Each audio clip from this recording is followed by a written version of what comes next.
Halo, ini Kunto Adiwibowo dan kali ini saya akan menjelaskan soal desain eksperimen.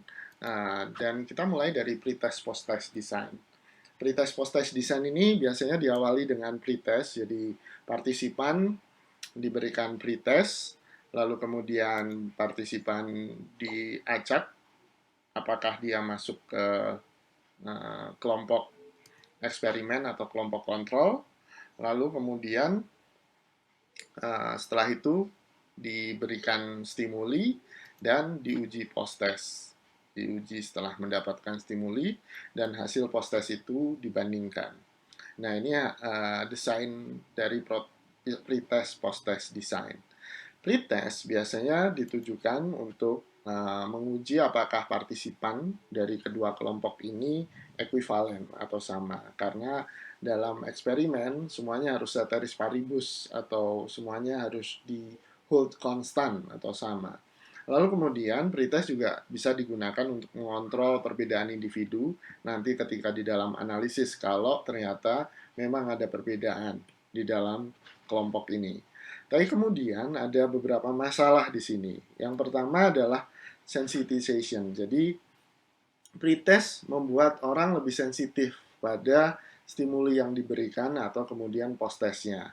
Jadi kalau saya sudah pernah mengisi sebuah kuesioner dan kemudian saya mendapatkan stimuli lalu kemudian mengisi kuesioner yang sama lagi, bisa jadi jawabannya berbeda bukan karena stimuli, tapi karena saya lebih sensitif dan saya bisa menebak ini eksperimennya untuk apa. Dan untuk itu biasanya disarankan untuk melakukan pretest jauh-jauh sebelum post-test. Jadi ini ada kekurangannya. Kemudian kalau pretest dilakukan jauh-jauh sebelum post-test, bisa jadi ada mortality istilahnya. Partisipannya nggak mau ikut lagi, cuma ngisi pretest tapi kemudian nggak mau ikut eksperimennya. Nah, untuk mengatasi hal itu, kita biasanya pakai yang namanya post-test only control group design. Kalau ini desainnya sederhana seperti yang tadi, hanya tinggal dihilangkan pretestnya gitu. Kenapa dihilangkan pretestnya? Karena sebenarnya random assignment itu asumsinya sudah membentuk kesamaan. Jadi karena kita mengassign atau mengelompokkan orang secara random atau secara acak, maka diasumsikan bahwa kedua kelompok ini relatif sama gitu.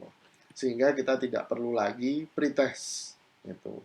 Pretest masih dibutuhkan kalau memang kita ingin mendapatkan atau data yang kita inginkan adalah data perubahan misalnya sebelum dan sesudah, maka mau tidak mau kita harus melakukan pretest. Kalau memang tidak harus ada data sebelum dan sesudah, maka disarankan menggunakan post-test only control group design seperti ini. Tapi ini ada batasannya. Batasannya ya adalah minimal ada 25 atau 30 partisipan per kondisi. Jadi di eksperimental 25, di control group 25, atau kalau yang lebih disarankan sebenarnya 30. Jadi total minimal Anda harus dapat 60 partisipan untuk eksperimen post-test only control group design. Nah, contoh yang paling sederhana adalah ketika Anda SD, Anda pasti pernah dikasih tugas mengumpulkan biji kacang hijau lalu meletakkannya di dalam dua cawan, yang satu di tempat terang, yang satu di tempat gelap. Lalu kemudian Anda ukur tingginya setelah 7 hari, dan kemudian dibandingkan. Ini adalah contoh dari post-test only control group design. Biji kacangnya, biji kacang hijau kita ambil secara acak sebenarnya. Dan itu ditempatkan di dua kondisi, tempat terang dan tempat gelap. Post-test only control group design, ini kelemahannya adalah ya sebenarnya tadi dia membutuhkan sampel yang banyak kalau untuk urusan manusia. Tapi kalau untuk biji kacang hijau biasanya sampelnya kecil juga tidak apa-apa. Nah, kemudian bentuk post-test only control group design ini lebih advance-nya kalau kita menggunakan factorial analysis. Tadi factorial design, sorry. Jadi sebenarnya kalau di factorial design, misalkan saya nggak hanya punya satu variabel, gitu. Saya punya dua variabel. Ini saya ambil dari penelitian alumni ilmu komunikasi. Jadi misalnya ada sumber berita dan ada media berita bencana. Jadi ada sumber berita bencana dan media berita bencana yang kemudian saya mau eksperimenkan lihat pengaruhnya ke emosi orang gitu. Variabelnya adalah emosi. Nah, sumber ini punya dua level. Saya manipulasi menjadi dua level, yaitu sumber resmi dan sumber dari warga, karena citizen journalism sudah semakin banyak. Lalu medianya saya juga buat dua level. Yang pertama TV atau media konvensional, yang kedua Twitter atau media sosial. Nah, dari sini kan kita bisa desain faktornya. Ada 4 faktor yang kalau kita visualisasikan bisa kita buat tabel seperti ini. Lalu di tabel pertama, di kolom pertama, kita isi dengan sumber resmi di TV. Kolom kedua ada sumber resmi di Twitter. Kolom ketiga ada sumber warga di TV. Dan kolom keempat ada sumber warga di Twitter. Nah, 4 ini menjadi 4 kondisi eksperimen, tapi di sini nggak ada kontrol grupnya, karena diasumsikan masing-masing akan mengontrol yang lain gitu. Dari 4 kontrol grup ini, kemudian kita buat seperti halnya eksperimen biasa. Jadi ada random assignment, lalu kemudian setelah kita random masing-masing ada 30-an kita masukkan di masing-masing kondisi. Jadi kalau ini kayak 30 kali 4, 120 sampel minimal. Begitu. Nah, dari sini hasil faktorial design, kelebihannya adalah bisa dianalisis untuk mencari efek utama dan efek interaksi. Apa itu efek utama? Efek utama yaitu perbedaan masing-masing level di masing-masing variabel X-nya. Tadi sumber, apakah memang ada perbedaan antara sumber resmi dan sumber warga untuk ke emosi, atau apakah ada perbedaan antara TV dan Twitter ke sumber emosi. Nah, kemudian kalau dilihat efek interaksinya akan seperti ini. Efek interaksinya, apakah sumber dan media sama-sama atau berbarengan mempengaruhi emosi gitu. Kalau kita lihat masyarakat di Twitter, gitu, kalau sumbernya masyarakat dan di Twitter, emosinya rendah dibanding kalau sumber resmi di Twitter. Dan sumber resmi di Twitter emosinya lebih tinggi daripada sumber resmi di TV gitu. Cara bacanya begitu. Nah, ini kelebihan dari factorial design gitu. Ini saya ambil dari skripsi Zikrifa, mahasiswa yang baru lulus tahun 2020 tentang pengaruh sumber dan media terhadap pencarian informasi bencana melalui emosi. Subjeknya adalah mahasiswa Unpad angkatan 2019. Sedangkan untuk selanjutnya ada juga desain repeated measure. Kalau desain repeated measure itu contoh sederhananya tadi pretest post-test gitu. Jadi satu partisipan dites 2 kali, pretest post-test. Kalau misalnya saya mau menggunakan desain penelitian yang tadi tentang informasi atau berita bencana ke emosi, saya bisa jadi pakai repeated measure kalau dengan complete counterbalancing. Jadi ada dua level, resmi, sumber resmi, dan sumber warga. Jadi mungkin untuk urutan pertama saya berikan sumber resmi dulu, baru kemudian sumber warga, dan urutan kedua sumber warga ke sumber resmi. Ini complete counterbalancing. Jadi dalam artian ada dua kelompok, yang satu mendapatkan urutan 1 dan yang kedua mendapatkan urutan 2. Apa gunanya? Supaya kalau kita hanya mengeksperimen dengan menempatkan sumber resmi di awal dan sumber warga di akhir, akan ada bias urutan gitu. Jadi orang akan selalu melihat emosinya karena novelty, karena kebaruhan, maka resmi mungkin akan menimbulkan emosi yang lebih tinggi selalu daripada warga gitu. Karena orang lebih kaget, karena orang merasa ini baru, sehingga emosinya mungkin lebih ter-arouse atau lebih tinggi gitu. Complete control balancing itu memungkinkan kalau levelnya sedikit atau hanya ada satu variabel X dan dua level atau tiga level. Mungkin counterbalancingnya masih terbayang. Bahkan complete counterbalancing yang tiga level aja udah 9 urutan kan begitu. Coba bayangkan kalau tadi saya ada dua variabel X dan masing-masing dua. Jadi ada 4.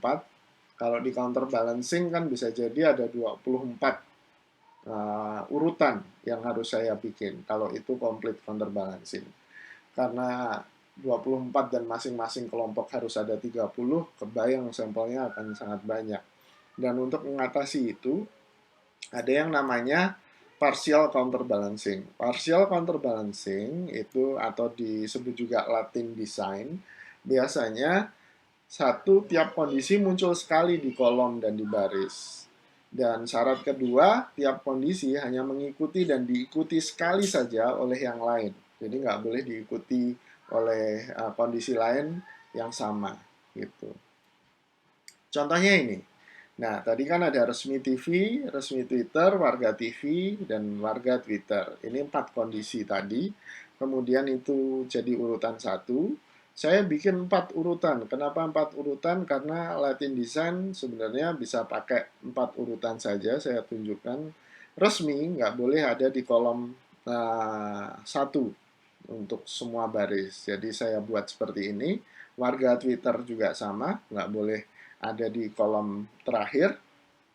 Jadi saya buat seperti ini. Lalu resmi Twitter saya tempatkan seperti ini sehingga dia tidak ada yang double di satu kolom atau double di satu baris. Sama juga warga TV, sehingga dari sini ini sudah memenuhi syarat partial counterbalancing, yaitu ada 4 urutan, nggak perlu pakai 24 urutan. Tapi kalau hari ini ada banyak software yang menyediakan randomisasi sehingga Anda bisa langsung masukkan saja urutannya, software kuesionernya yang akan merandom ke partisipan Anda. Itu. Nah, itu tadi desain eksperimen. Kalau kita recap, ini di pretest yang pertama adalah pretest post-test design. Kelebihannya itu kita bisa menguji apakah benar-benar sama partisipannya antara kelompok eksperimen dan kelompok kontrol. Lalu juga bisa digunakan untuk mengontrol perbedaan individu nanti di analisis. Tapi kemudian kekurangannya ada sensitization, jadi orang lebih sensitif ketika sudah ada pretest dan bisa jadi bias. Dan kalau perlu dilakukan penjarakan waktu antara pretest dan posttest, yang ditakutkan adalah partisipan mortality, bahwa banyak orang yang hanya ikut pretest dan nggak ikut posttestnya.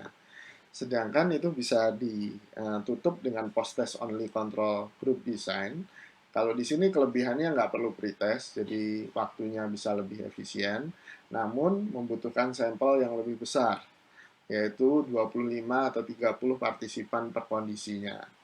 Nah, setelah itu ada factorial design. Factorial design memungkinkan kombinasi dari beberapa variabel X dan beberapa level dari masing-masing variabel X ini, dan juga memungkinkan analisis interaksi. Nah, sedangkan kekurangannya tidak ada variabel kontrol. Jadi seringkali ini dikritik karena tidak ada kontrol variabelnya, memungkinkan bias karena kita tidak tahu sebenarnya baseline-nya ada di mana gitu. Dan ini sebenarnya bisa